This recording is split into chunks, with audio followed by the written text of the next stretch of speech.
सुल्ताने Karbala को हमारा सलाम हो,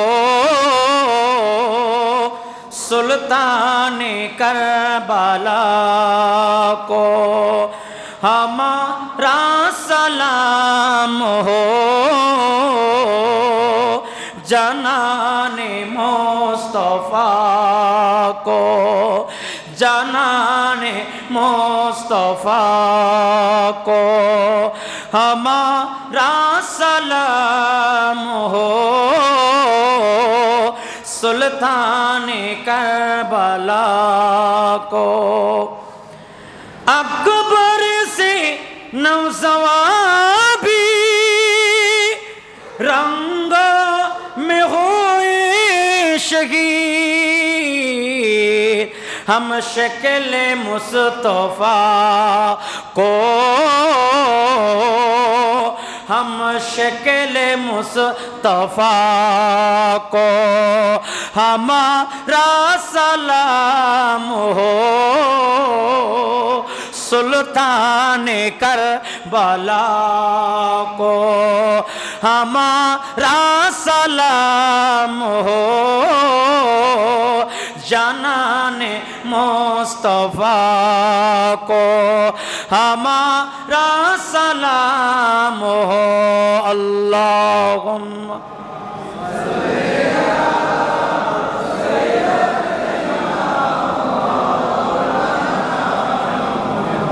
व अला आले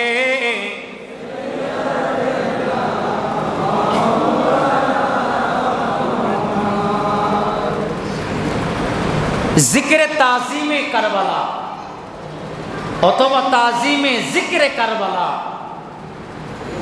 जिक्र करबला के ताज़ीम करा এটা মূলত আল্লাহর সুন্নাত। সুবহানাল্লাহ বলে। এই আওলাদ রাসূলকে আমার রাসূল একদিন এক চাদর নিলেন, চাদর নিয়ে আমার নবী বলেন, আয়ে ফাতেমা একটু সামনে এসো, এ মাওলা আলী শের খুদা সামনে এসো, আয়ে হাসনাইন করিমাইন আমি নবীর পাশে এসো, আল্লাহুম্মা হাউলাই আহলু বাইতি। আর দুনিয়াবাসীকে ডাক দিয়ে বলছে, নামকে বলছে, দেখো আল্লাহুম্মা হাউলাই আহলু বাইতি, এরা হচ্ছে আমার আহলে বাইত। হে আল্লাহ আপনি এদেরকে কবুল করুন, হে আল্লাহ আপনি এদেরকে কবুল করুন। একটা শব্দ বলেছেন, হে আল্লাহ, আল্লাহুম্মা, হে আল্লাহ আপনি কবুল করুন। কবুলের কথা কেন বলেছেন? কারণ পৃথিবীতে যত মানুষ দুনিয়াতে এসেছে এবং দুনিয়া থেকে গিয়েছে, পৃথিবীতে একটি ইতিহাস আমাদেরকে এখনো কাঁদায়। কিয়ামত পর্যন্ত এই ইতিহাস শুনলে মানুষ ক্রন্দন রাখতে পারবে না। যেই ইতিহাস 10ই মুহররম শাহাদতে কারবালা, যে কারবালাতে নিজের আব্বা জানের সামনে সন্তান শাহাদত বরণ করেছে, নিজের চোখের সামনে ভাতিজা শাহাদত বরণ করেছে, নিজের চোখের সামনে চাচাজান শাহাদত বরণ করেছে, নিজের চোখের সামনে আপনজনকে একজন একজন একজন করে করে সবাইকে জান্নাতের দুলহা করে বিদায় দিয়েছে।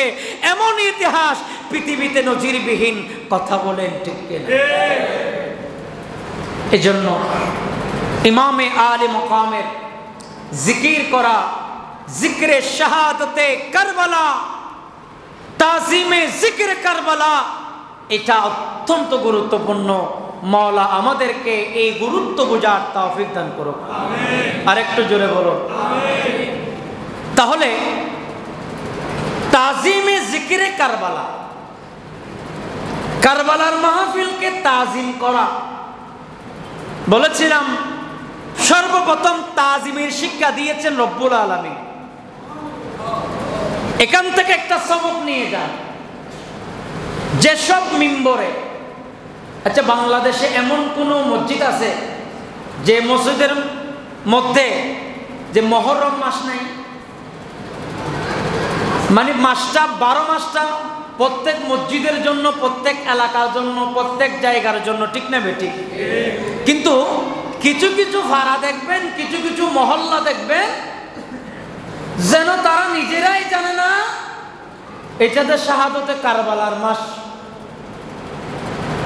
আপনারা মাথা নাড়ছেন, আপনারা মাথা নড়াচড়া করছেন, আজ হৃদয়ে রক্তকরণ হচ্ছে।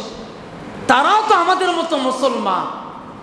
কই ওই মিম্বরতে একবার শাহাদতে কারবালা ইমামে আলে মুকামের বদৌলতে আপনি নামাজ পেয়েছেন, আপনি নামাজ করতে করতে কপালে জট লাগিয়ে দিয়েছেন। আরে আপনি সবসময় নামাজের ওয়াজ করেন, আপনার বয়ানে মুক্তজরা বয়ান নামাজের ওয়াজ হয়। আরে নামাজ যে কারণে পেয়েছেন, নামাজ যে কারণে আপনি পর্যন্ত পৌঁছে গেছে, তার স্মরণ তো আপনি মিম্বরে একবারও করলেন না। এরকম মসজিদ দেখলে আমাদের এলাকার আশেপাশেও দেখবেন। কিন্তু দুঃখজনক, বড় আফসোস, বড় পরিতাপের বিষয়, আমাদের বরং তুহমত দেওয়া হয়, ওরা বন্ড, ওরা নাকি ইসলামের কিছু নাই, বরং যারা ইসলামের কথা বলে তাদেরকে তুহমত দেওয়া হয়। আবার আমার কিছু মুসলমান ভাইও ওই তুহমত গুলো আমাদের পক্ষে চাপাই দেয়, বলে ঠিক আছে ওরা বন্ড। আমরা কি বলছি আপনার কথা বুঝতে পেরেছেন? আমাদের আশেপাশে অনেক জায়গায় দেখবেন শাহাদতে কারবালার মাস চলতেছে। আমি আপনাকে চ্যালেঞ্জ দিলাম, কখনো এরা শাহাদত কারবালার ওয়াজ করবেন? এরা ওয়াজ করবে নামাজের শিক্ষা নিতে হবে কেন? ইমামে আলী মুকামের এত বড় একটা ইতিহাস যেটা কোরআনের মধ্যে আছে, আপনি এই ইতিহাস নিয়ে কোনো গবেষণা নেই, এই ইতিহাস আপনি বলতে চান না। কারণ কি? তার মানে ইমামে হুসাইনের কারবালাতে যে ইমাম হুসাইন শাহাদত বরণ করেছে, এটাতে তারা সন্তুষ্ট, এটাতে তারা সন্তুষ্ট। এবং এটাও আপনারা জানবেন, তারা বলে এজিদের কোনো দোষ ছিল না। আরো জোরে বলেন না। আমি আপনাদেরকে একটা একটা করে দেখিয়ে দিচ্ছি, বুঝে নেবেন। যেখানে ইমামে আলী মুকাম জীবন দিয়ে ইসলাম কায়েম করেছেন, कत्ल हुसैन असल में मर गए यजीद है, इस्लाम जिंदा होता है हर करबला की बात। ইসলাম জিন্দা হয়েছে কারবালার ইতিহাসের বিনিময়ে, ইসলাম পুনরায় আবার জিন্দা হয়েছে। এটা কি আমার কথা না মনীষীদের কথা? ইসলাম যেহেতু জিন্দা হয়েছে কারবালার বদৌলতে, এত বড় একটা ইতিহাসকে নিয়ে আলোচনা করার দরকার আছে না? আমি কোনো অংশে নামাজকে ডিনাই করছি না, বরং আলহামদুলিল্লাহ ওয়া শুকরুলিল্লাহ নামাজের আলোচনা হর হামেশা আমরা করে যাই। নামাজ আমাদের লাগবে, এটি আমাদের জান্নাতের ঠিকানা। আসসালাতু মিফতাহুল জান্নাহ, নামাজ হচ্ছে বেহেশতের চাবি। আমি আপনাদেরকে বোঝাতে চাচ্ছি, বড় পরিতাপের বিষয় আজকে আমাদেরকে তুহমত দেওয়া হয়। ওরা কারবালার আলোচনা করে, তো আপনি কেন করেন না? আপনি কি এজিদি নাকি? কিন্তু তারা প্রকাশ্যে কখনো আমরা এজিদ, নিজেরা এজিদ এটা বলবে না, কিন্তু তাদের আচরণে বুঝে নিতে হবে এটা হইল এজিদ, কারণ এতে কারবালার আলোচনা না করে। এটার মুখ থেকে কারবালার আলোচনা বের হয় না, নবীর মিলাদুন নবীর আলোচনা বের হয় না, ওলি আল্লাহর আলোচনা বের হয় না, তো নিশ্চিত ধরনের এরা এজিদের বংশধর। কথা বলেন না কেন? নিশ্চিত ধরনের এরা এজিদের বংশধর। তো ওই এজিদের জন্য যার দিল কাঁদে, এজিদের পক্ষে যার দিল কাঁদে, তো ধরে নিতে হবে ওয়ামান মাত আলা বুগদে আলে মুহাম্মদ, আওলাদ রাসূলের বিরোধিতায় যার ইন্তেকাল। এটা হাদিস তাফসীরে কবিরের মধ্যে কোট করেছে। আওলাদ রাসূলের বিরোধিতায় যদি কারো ইন্তেকাল হয়, ওই ব্যক্তিটা কাফের হয়ে মারা গেল। আওলাদ রাসূলের জিকির, তাযীমে জিকিরে কারবালা, আমি এটা বোঝাতে চাচ্ছি এটা কত বড় একটা গুরুত্বপূর্ণ সাবজেক্ট।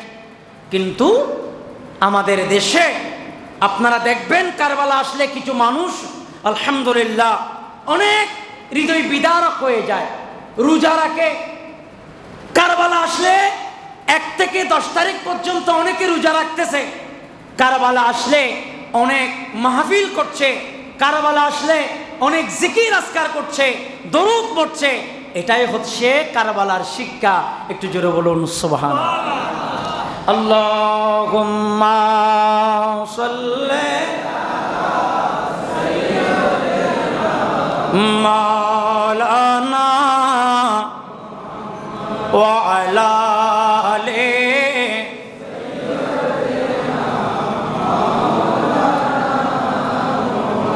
नबी के नवासे हुसैन इब्न हैदर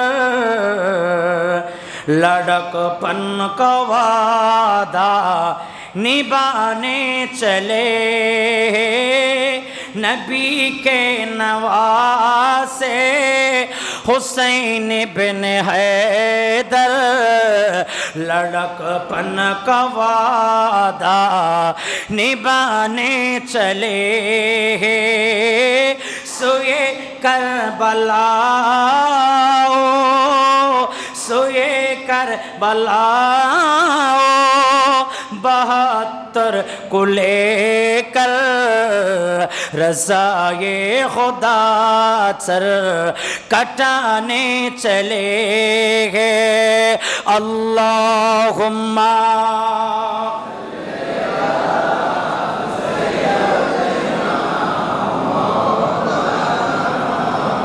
व अला आले से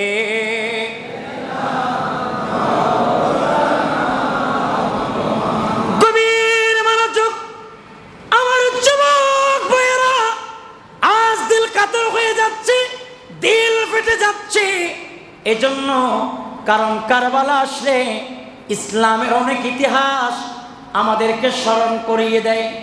একটি হাদিস বলবো, আল্লাহর নবীর হাদিস, রাসূলুল্লাহ সাল্লাল্লাহু আলাইহি ওয়াসাল্লামের হাদিস।